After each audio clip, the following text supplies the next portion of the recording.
With you, all things are made possible. Oh, Jesus, hallelujah. If you do nothing else for me, you have done enough. Oh, me ma, oh, me ma, oh, me ma, oh, me ma,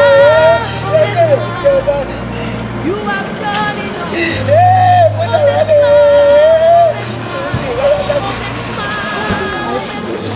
C'est la même place.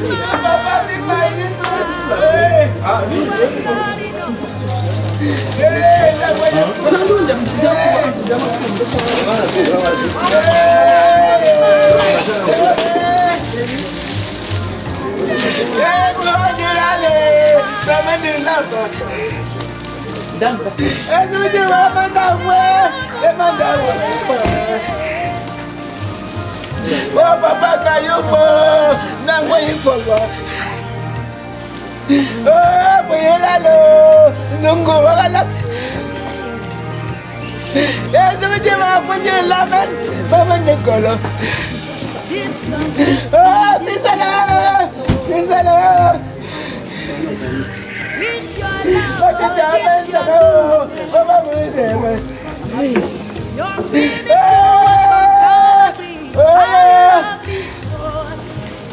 we are one Kajala. Oh, my boy, you have done enough. We are one Kajala.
Salut alors, salut moi aussi.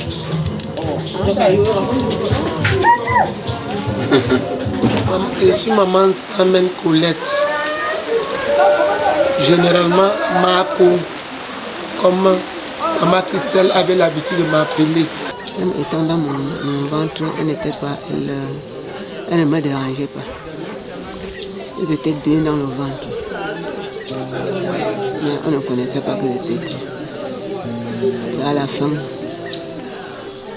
que j'ai vu cela se séparer, le ventre se séparer en deux. Quand le ventre se séparait en deux, j'avais déjà la douleur, bon, j'avais déjà une contraction.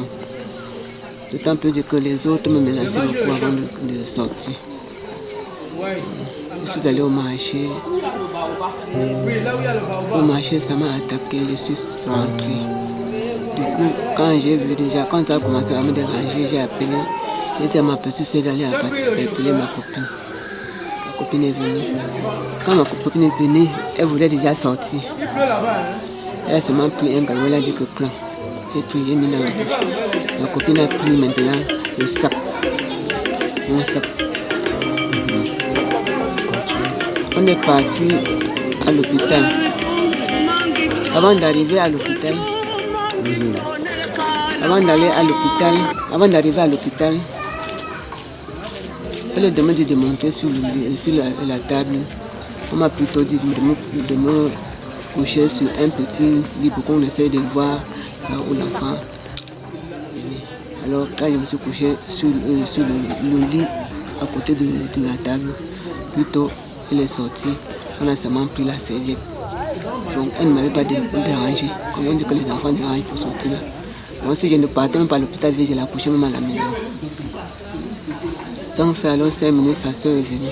Je suis Djami Gassam, la soeur jumelle à Djomi, à Feu Djomi Gassam. Elle n'avait pas elle, les problèmes, comme on dit que les enfants dérangent. Je ne les avais jamais amenés à l'hôpital en disant que l'enfant est malade. Bon, elle n'a jamais été malade jusqu'à on dit qu'il faut qu'on hospitalise l'enfant à l'hôpital. Nous avons grandi sans problème, puisqu'on ne dérangeait pas.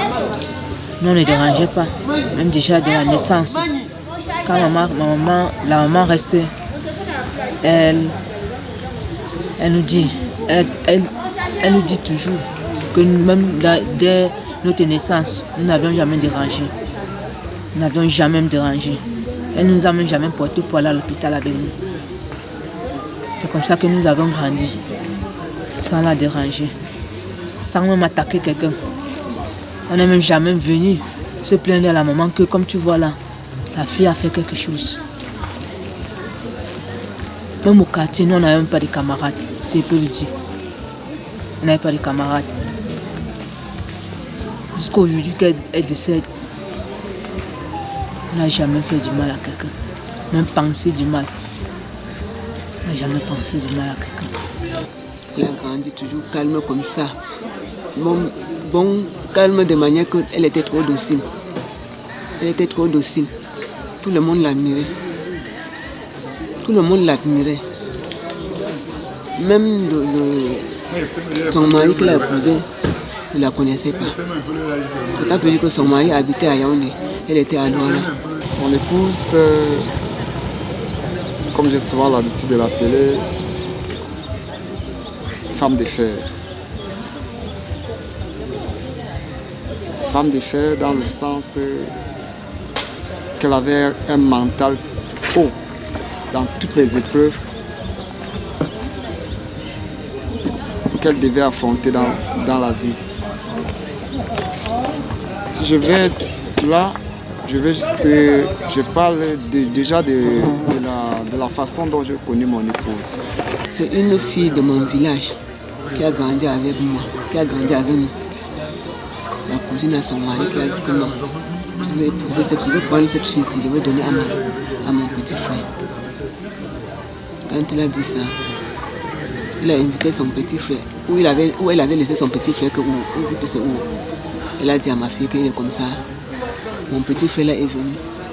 Il a dit que bon, comme elle est venue, va alors où vous voyez. Quand elle est partie. Mon épouse, comme toute jeune fille aurait pu mener une vie comme toutes les filles de son âge. Elle n'avait que 21 ans quand je l'ai connue. Lorsque je l'ai connue, je lui ai proposé un projet de mariage. Elle a adhéré à ce projet. S'il te plaît, ce qui m'a frappé en elle, c'est qu'elle adhère à ce projet. On ne me connaissait même pas bien. Elle ne savait même pas quel genre d'homme j'étais. Mais elle commençait déjà à avoir confiance en moi. Et elle s'est dit, oui, si tu veux m'épouser, je suis d'accord, marions-nous. Le gars a dit que je l'aime. Il a dit à sa soeur que oui, je l'aime, je peux l'épouser. Elle est venue me dire, oui, comment un jour, tu as accepté que tu vas l'épouser, alors que j'ai compris, même ta soeur a dit que c'est un court garçon, il est très court. Il dit que maman, est-ce qu'on aime quelqu'un parce que il est géant ou il est comment? Il a dit qu'il m'aime, moi j'ai dit que je l'aime. Quand ils ont commencé à faire comme ça, je dis aussi que je vais encore refuser quand elle aime son mari. C'est comme ça qu'ils se sont croisés avec son mari. Son mari ne nous connaissait pas, elle-même ne connaissait pas le mari. Je l'ai connue, mon épouse. 5 mois que je l'ai connue, nous avons fait pratiquement que 5 mois ensemble. Alors ils ont commencé, le mari venait, elle a visité à Douala, toujours comme ça, finalement. Ils ont programmé la dot. Ils sont partis, on lui a doté. Le mari l'a amené. Je l'ai épousée, je l'ai pris comme mon épouse. Je vous assure, c'était une femme fantastique. Je n'ai jamais compris qu'il a eu les problèmes avec son mari. Son mari ne l'a jamais accusé devant moi. Elle n'a jamais accusé son mari devant moi. Malgré les épreuves que nous avons subies dans la vie, dès le début de notre mariage, nous nous sommes soutenus parce que nous avons traversé un très long fleuve. Pratiquement près de 2-3 ans, elle a passé Elle pleurait, je pleurais avec elle. Elle souriait, je souriais avec elle. Parce qu'elle avait besoin de donner un sens à son mariage, faire un enfant. C'était sa préoccupation dans les 3 premières années de notre mariage. Son vœu, c'était qu'elle me fasse un enfant, que nous fassions un enfant. Un jour, quand cela devenait tellement difficile, elle m'a dit, peut-être c'est elle qui m'a apporté la malchance. Je lui dis non. Laisse. Le temps de Dieu n'est pas arrivé. Et quand le temps de Dieu va arriver, certainement les choses iront au point que tu accoucheras beaucoup, même plus que tu n'en voulais. Un jour, j'étais à la maison, j'ai compris comment la maman faisait les commentaires, que peut-être on donne un dit que c'est moi. C'est moi qui l'a bloqué. Directement, j'ai cherché à faire un programme pour voyager. Personne ne savait pourquoi est-ce que je partais. C'est parce que j'ai compris la conversation que la maman disait que du côté, apparemment du côté de sa belle famille, on dit que c'est la jumelle qui est enquée parce qu'elle n'est pas encore partie. Peut-être c'est elle, il faut qu'on la fasse ça. Directement, j'ai programmé le voyage. Parce que quel qu'en soit, malgré que je n'étais pas encore à la mariage, je ne peux pas arriver à bloquer ma soeur, jamais. Mais quand je suis arrivé à Yaoundé, par la grâce de Dieu, j'ai passé une nuit à ma veille que je voulais rentrer. J'ai mal dormi. C'est là où le matin, je ne lui ai fait pas que comme tu vois la maison, la maison n'est pas bonne. J'ai avoué à son mari que, comme tu vois là, je ne connais rien. Je n'ai jamais pensé du mal à quelqu'un. Et même nous avons grandi sans faire du problème. Même quand on dit le Congo, ça que les filles parlent mon quartier, on a dit, on ne connaît pas, nous on avait même dit. On n'est jamais venu dire à ma mère que ta fille a dit que. On a grandi sans connaître qu'on a dit que. Parce que nous n'avons pas de copines. Je n'ai pas de copines. Mais j'ai fait mon témoignage, j'ai dit à son mari que, comme tu vois là, je ne connais rien. Même si je n'ai jamais connu la tête de quelqu'un, et elle-même n'a jamais connu la tête de quelqu'un. Donc, si on a dit que c'est maman, je sais que je ne connais rien, et elle va concevoir. Le problème qui vient, c'est le problème de la maison. Parce que j'ai dormi, un bois a failli m'envaler, mais par la grâce de Dieu, je me suis en sorti par la prière. Heureusement que son mari était vraiment un homme qui comprenait. Il a déménagé. Je lui ai conseillé quand il va déménager, qu'il arrive, il verse les juges. Et dès qu'il a déménagé, il a trouvé la solution. Dieu merci, Dieu nous a graciés à la 3e année et elle est tombée enceinte. Mais au moment où elle accouche, elle vient à Douala, elle accouche. Elle fait parfois les 1 mois. Je l'amène encore chez son mari. Tous les enfants qu'elle a accouchés, c'est toujours à Douala. Quand nous avons accouché notre premier fils, nous étions comme aux anges. Le bonheur était arrivé dans notre maison. Ensuite est venu le deuxième. Travailleuse infatigable, elle a commencé à prendre soin de ses enfants. Tout son souci.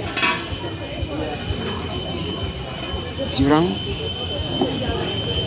ces 2 dernières années, parce que les 2 enfants sont arrivés au monde, ils ont environ chacun 2 ans d'écart.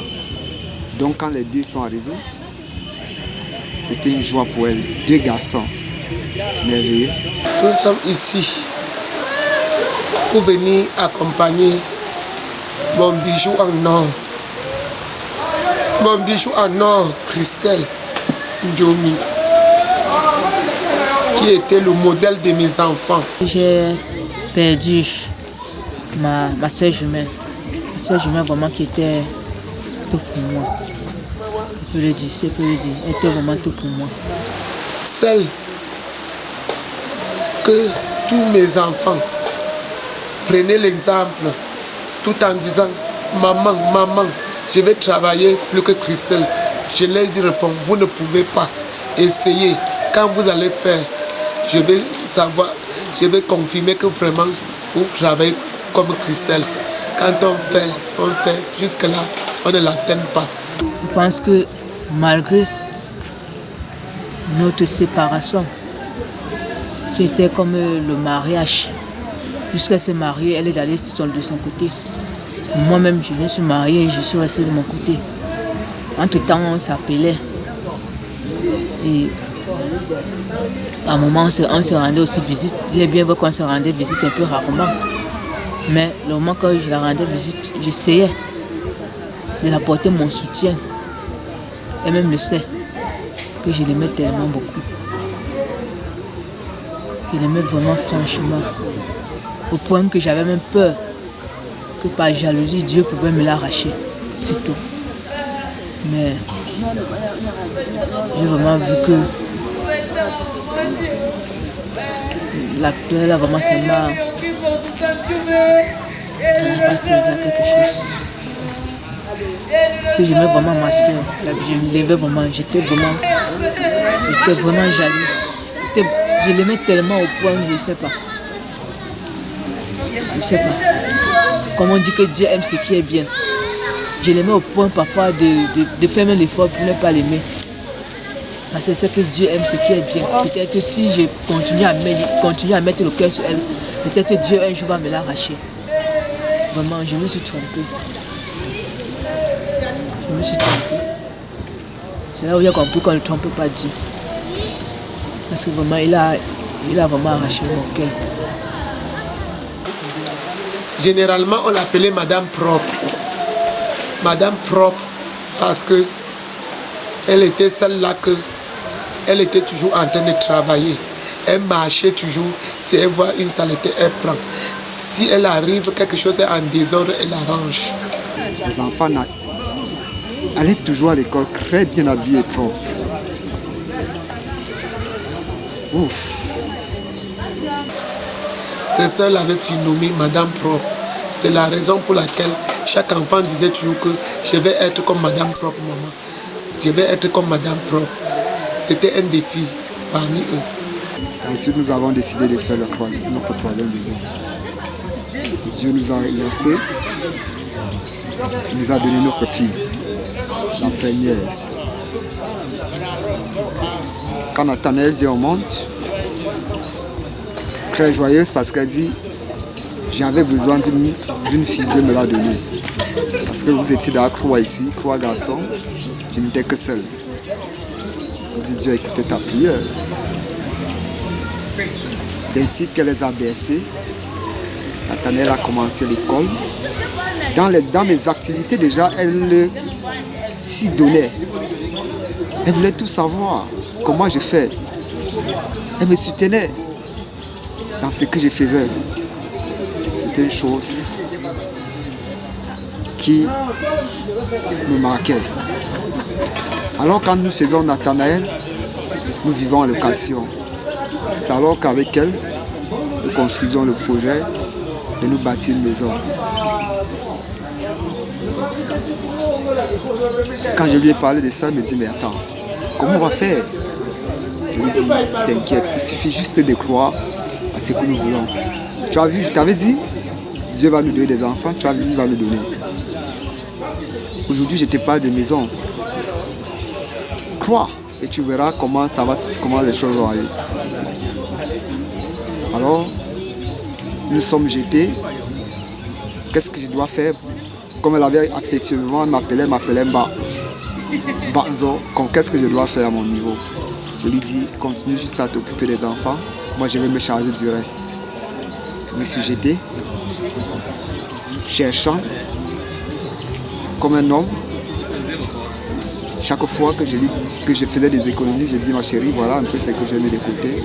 Elle me soutenait dans ce projet. Nathanaël a grandi. On a fait construire ce projet durant peut-être 3 ans. Et Dieu merci, nous en sommes arrivés, nous avons bâti notre maison. Alors, nous sommes allés, nous avons intégré dans la maison. Ma femme toujours à mes côtés parce qu'elle croyait toujours en moi. Mais je sais que ma soeur n'avait jamais fait du mal à quelqu'un. Elle n'avait jamais pensé du mal à quelqu'un. Elle tapait la bouche. Moi-même de mon côté, je n'avais jamais pensé du mal. Je n'ai jamais pensé du mal. Jamais.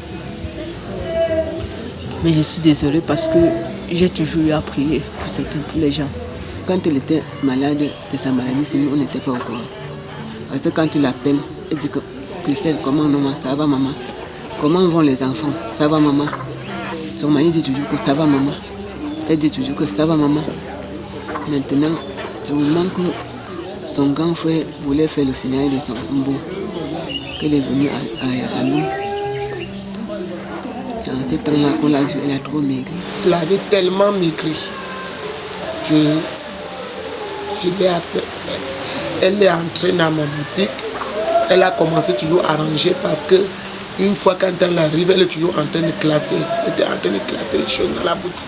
J'ai dit, hé Christelle, pourquoi tu as maigri comme ça là? Elle dit que non maman, c'est parce que j'étais l'enfant. Elle dit que non, la manière dont tu as maigri là, ce n'est pas question d'enfant. C'est sûr que tu as un problème. Tu ne manges pas bien, Christelle. Elle dit que non, ce n'est pas question de manger maman. Il y a quoi? Tu as un problème? Elle dit non, maman, seulement que souvent quand je prie, je sens comment quelque chose picote partout. Et j'ai quelque chose ici là, qui a une petite boule. Elle montre le sang. Que quand le sang a commencé, comme elle était l'enfant, elle disait que peut-être c'est l'abcès. C'est là où j'ai pris ma main sur la tête. Non maman, ne t'inquiète pas, ça ne me fait pas mal. Ne t'inquiète pas. C'était plus gros que ça maman. Avec la prière, ça diminue. Je me stressais. Elle dit que ouais maman, pourquoi tu te stresses? Je t'ai dit que ça va aller. Parce qu'elle ne connaît pas l'ampleur de ce que j'imaginais.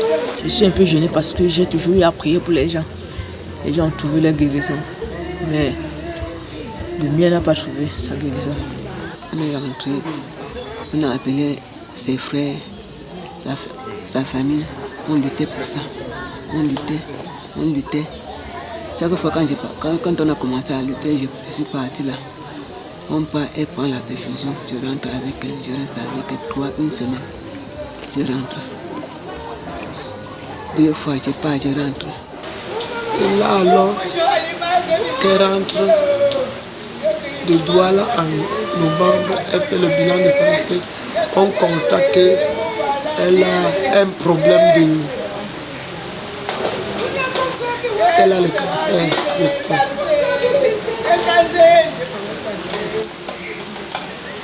Entre-temps, on lui a administré certains soins.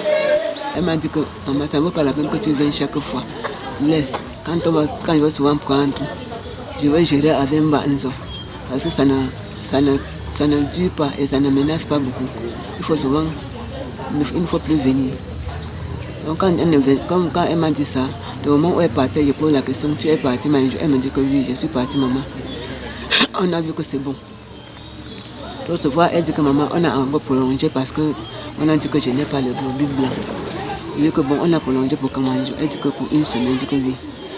Attends alors, il faut prendre beaucoup de produits, elle me dit oui. Prends tous les fruits qu'on t'a demandé de prendre, elle me dit oui. Chimiothérapie, en attendant que son résultat final sorte. Quand le résultat final est sorti, on lui a dit qu'elle doit, en dehors de 2 chimios qu'elle a fait, elle doit encore faire 16 chimiothérapies. Avant de faire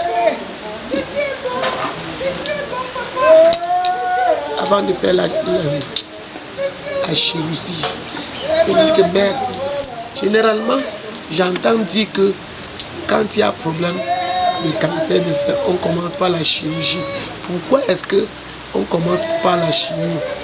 Elle me rassure que maman, ne t'inquiète pas. Pourquoi tu te déranges? C'est un spécialiste. Chaque fois quand elle partait, je l'appelle, elle dit que maman ne vient pas. Je vais gérer en bas avec Mbanzo. Elle m'appelait Mba. Mba, qu'on fait comment? Je lui dis, voilà ce qu'on va faire. Nous aidions nos enfants tranquillement. La dernière fois qu'elle m'a encore appelé, je l'ai appelé, je l'appelle, je demande que c'est comment. Elle dit que je suis allée à l'hôpital, on a prolongé pour 2 semaines. Que je reviens pour 2 semaines. Elle dit que comme ça, elle dit que je viens. Elle dit que non, laisse maman, laisse, je vais gérer. Maintenant, elle part à l'hôpital. Si tu vois, Elle n'a pas encore. Elle part à l'hôpital. Elle amène la perfusion, elle rentre. Comme elle rentre là, 2 jours de maman, comment ça va, non? Maman, ça m'a beaucoup mélangé cette fois-ci. Elle dit que je viens, laisse. On va gérer avant, on laisse comme ça, ne viens pas. Ça me stressait déjà. J'imaginais déjà que c'est sûr que cela était déjà, cela pourrait déjà envahir son organisme. Mais elle me rassure que c'est rien. Entre-temps, pendant qu'elle faisait ces séances de chimio, maman m'y souvent la garder. Et maman a dit que maman ne te dérange plus. Moi, elle peut supporter. Ne viens plus chaque fois me garder.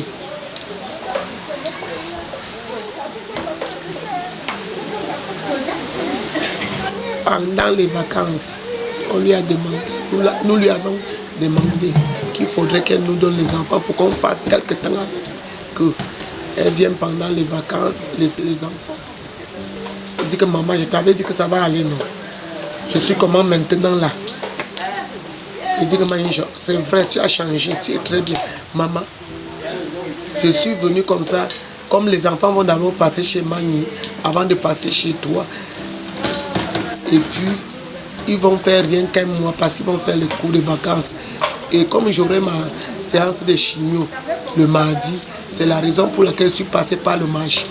Pour que tu voies comment je suis. Parce que c'est que tu n'es pas tranquille depuis. Viens maman, viens. Allons là-bas derrière. Je te montre comment cela elle soulève. Me montre.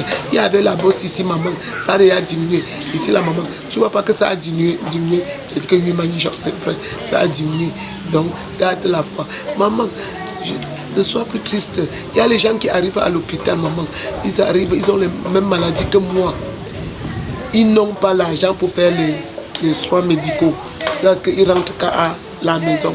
Pourquoi tu te stresses alors que les soins, vous m'assurez que vous pouvez? La famille est mobilisée pour ça. Pourquoi vous vous dérangez? Vous m'avez assuré. Maman, ça va aller. C'est comme ça que ma Christelle rentre. Elle savait aussi qu'elle devait guérir, puisque réellement elle avait déjà changé, elle avait déjà récupéré. Et la boule qu'elle disait avait vraiment diminué. C'était presque fini. Quelques temps après, on me dit que Christelle a l'estomac.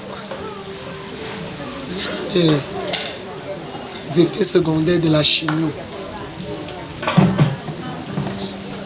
Je commence à tiquer.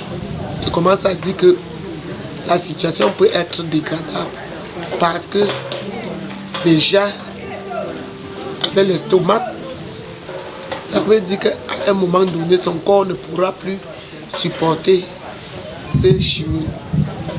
Puisque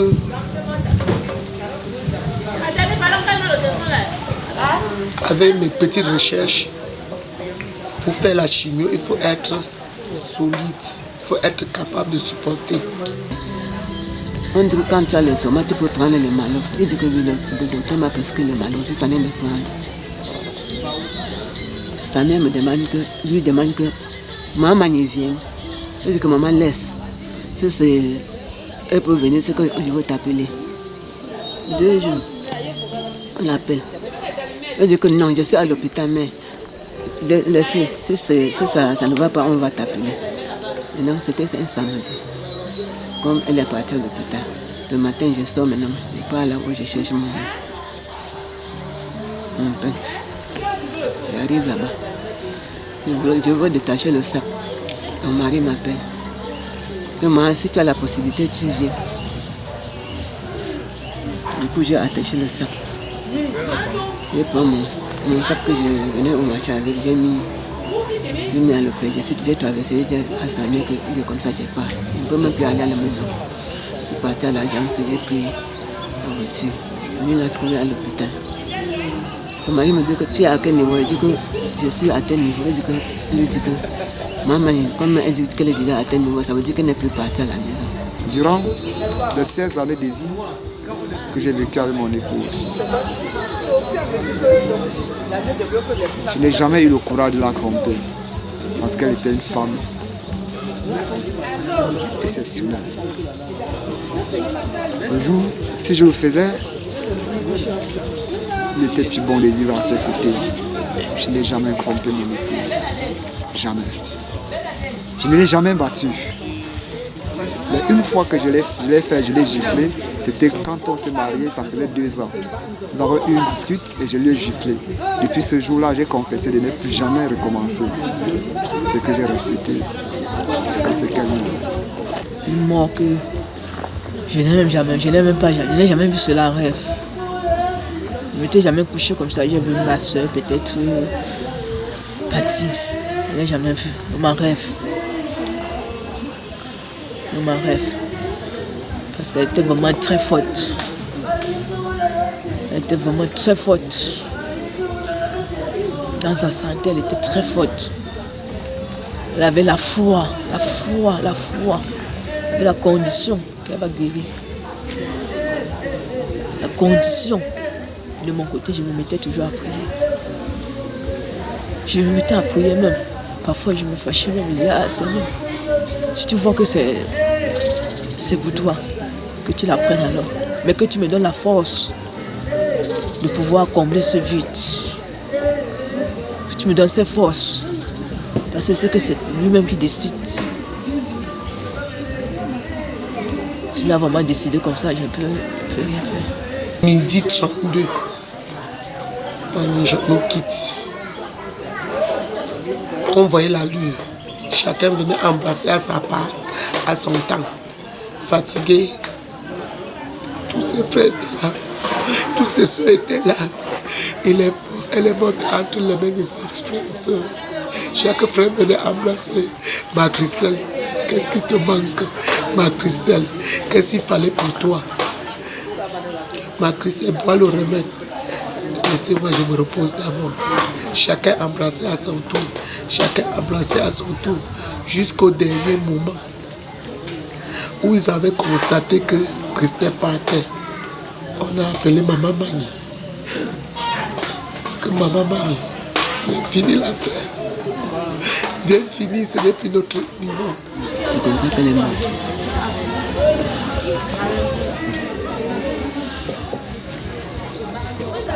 Pour moi, c'est une grosse bête.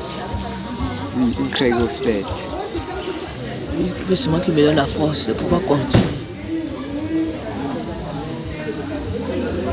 Parce que quand je restais, même je pensais toujours à elle. Même quand elle n'était pas encore malade. Quand je restais, j'avais même, je travaillais mon âge, je savais que non. Quand il y aurait l'occasion d'aller à Yaoundé, je faisais toujours un gros paquet. Même quand elle venait, je la faisais toujours un gros paquet. Parce que c'est que c'est ma soeur. Ma soeur jumelle. Et je remercie l'Éternel.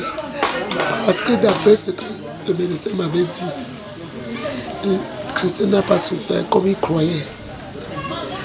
Christelle n'a pas souffert comme il croyait.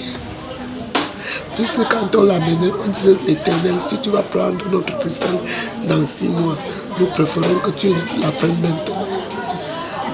Parce que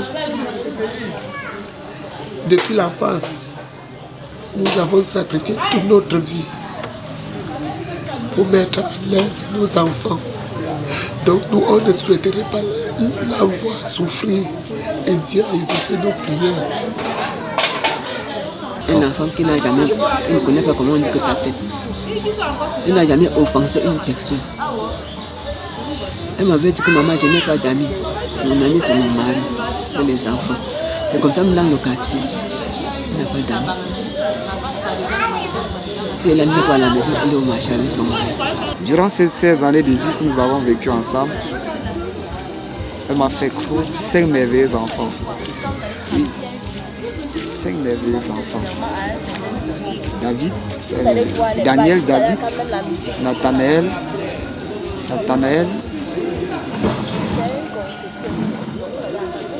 Élisée et Samuel. Samuel, c'est le tout petit, n'a que 2 ans pour moi.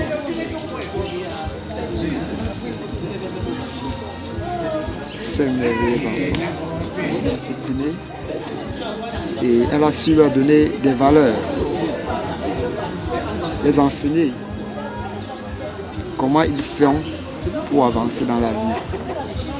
Elle ne s'est jamais levée un jour, commençant à faire n'importe quoi sans d'abord passer par la prière avec les enfants. Tout son vœu, c'était comment je fais pour que ces enfants deviennent bien demain. Qu'est-ce que je vais leur donner? Elle s'est battue pour ça. Au point qu'elle a abandonné sa propre vie à elle. Quand je dis sa propre vie, je dis une femme à son âge rêve de porter des beaux habits, des beaux bijoux. Mais son sacrifice était les enfants. Il faut qu'ils vont à l'école, ils mangent, ils soient bien vêtus. Si ces enfants étaient à l'aise, pour elle, même si elle marchait avec les mêmes vêtements tous les jours, elle s'en foutait. Je sais pas, je sais pas comment. Mais je sais que ma soeur, même si elle est morte, elle est morte parce que Dieu a voulu qu'elle parte. Parce que Dieu, pas parce que, bon, elle a peut-être plus jamais. Je ne sais pas quel mot je peux qualifier mon épouse. À mes côtés, elle a été une femme exceptionnelle. À mes côtés, elle a donné tout ce qu'elle pouvait pour me procurer du bonheur. C'était une fille travailleuse. Travailleuse. Travailleuse. Une femme vraiment de foyer. Femme de foyer. Très appréciée, même pas son entourage. Donc c'est un modèle. J'espère seulement que elle, là où elle se trouve, qu'elle ne ferme pas totalement ses yeux. Qu'elle sache qu'elle a laissé des enfants. Elle a laissé un mari. Un mari. Que vraiment, la force qu'elle a donnée à son mari, qu'elle continue à lui donner, qu'elle continue à veiller sur lui, qu'elle continue à lui donner la force. Que peut-être son départ ne soit pas une occasion de chute pour lui. Mais que les bénédictions qu'elle a apportées à son mari, qu'elle continue à pouvoir l'apporter parce que vraiment, il y a les enfants qui vont regarder. Ce qui me craint le plus, sa manière de laver ses enfants, sa manière d'habiller ses enfants, sa manière de nourrir ses enfants.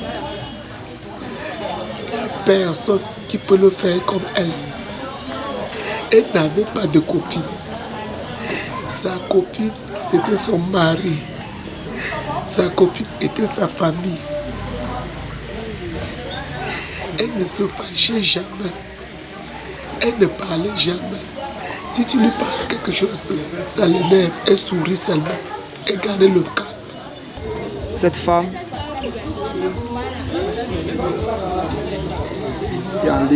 moi je dirais elle est morte d'une mort un peu tragique.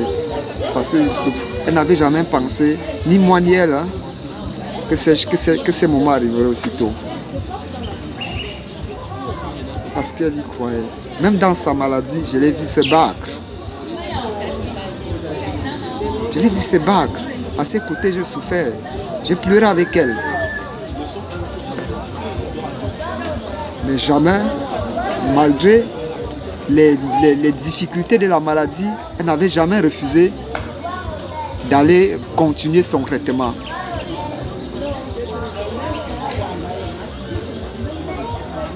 Pendant près d'1 an, et puis ma femme a souffert à mes côtés. Elle a souffert. C'est pourquoi je dis, le moral qu'elle avait, la haine qu'elle avait, c'était vraiment exceptionnel. Elle n'avait jamais baissé les bras dans toutes les épreuves. Même si elle était en train de souffrir. Pourvu qu'elle ne soit pas couchée à l'hôpital, même chez moi à la maison, elle ferait tout pour préparer à manger. Elle ferait tout pour qu'un papier ne reste pas au sol. La maison était toujours propre. Mani, je meurs comme ça trop jeune. Je ne sais pas par où je peux commencer. Parce que si elle bavardait, je vais dire que peut-être elle a engueulé quelqu'un avant qu'on l'a lancé la maladie. Je ne sais pas. Je demande seulement l'Éternel qu'il la prenne, la dépose là où il a déposé tous mes frères. Qu'elle continue à prier pour ses enfants et d'apaiser surtout le cœur de son mari. Ma femme, j'aurais tout donné pour elle. Fait tout ce qui est à mon pouvoir pour la garder à mes côtés. Mais mes forces sont petits. Je dis une chose, ma chérie. Je n'ai pas de mots pour te qualifier. Je ne peux que te remercier de ces merveilleuses années que tu m'as données de joie, de bonheur que j'ai passé à tes côtés. Je ne saurais te qualifier. Tu m'as donné des enfants, tu les as procurés des valeurs. Et je te jure, tant que je vivrai ces valeurs-là, je continuerai à le mettre en pratique pour toi. Parce que j'ai pris cette résolution, avec ou sans toi, ces enfants-là resteront unis comme tu l'aurais voulu. Se tiendront la main tous les jours, comme une famille dont toi et moi nous avons rêvé. Peu importe, je le ferai. Je te prends ces résolutions pour te le dire, je le ferai. Pour toi, pour moi, parce qu'il en vaut la peine. Tu n'aurais pas fait tous ces combats pour rien. Je vais relever ta mémoire à travers tes enfants. Je leur donnerai tout ce que j'ai pour qu'ils puissent s'épanouir.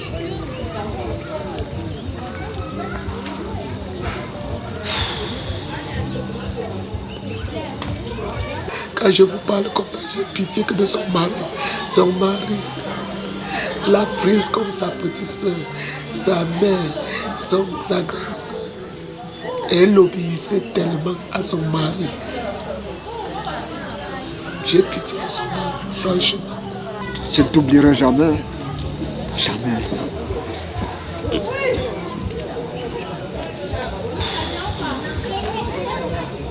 Va reposer en paix.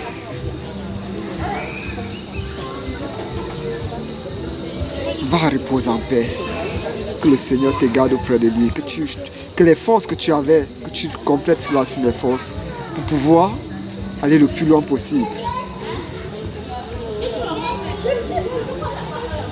Sois tranquille. Voilà les promesses que je t'ai faites. Je ne faillirai point. Tu le sais. Bon, tu le sais. Tu sais quel genre d'homme je suis. Je n'ai jamais fléchi. Je ne fléchirai pas. Même du temps de ta maladie, je n'avais pas fléchi. Les gens voyaient que tu vas passer. Mais moi, j'ai dit, tu ne passeras pas.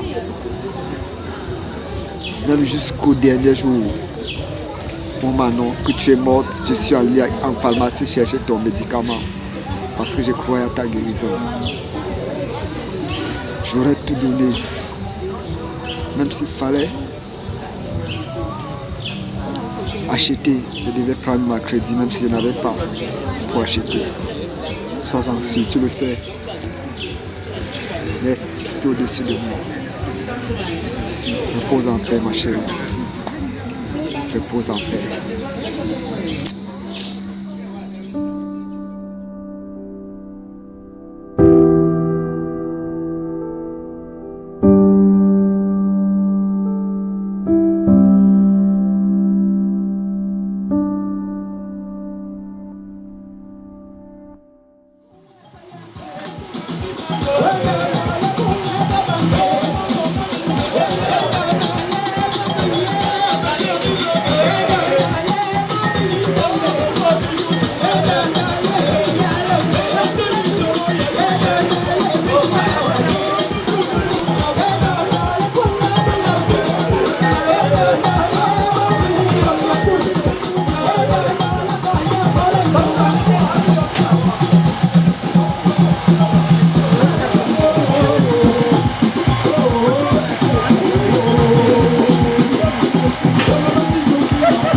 quoi.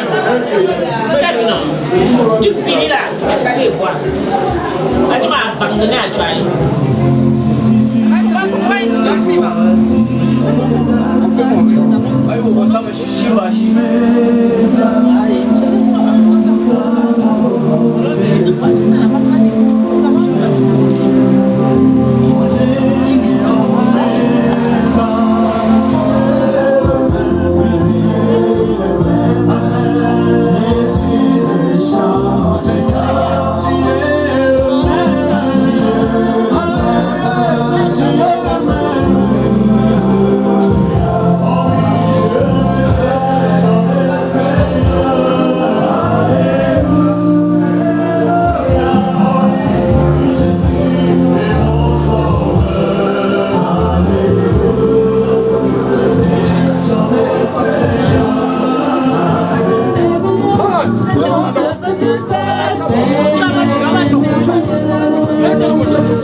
Come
chérie.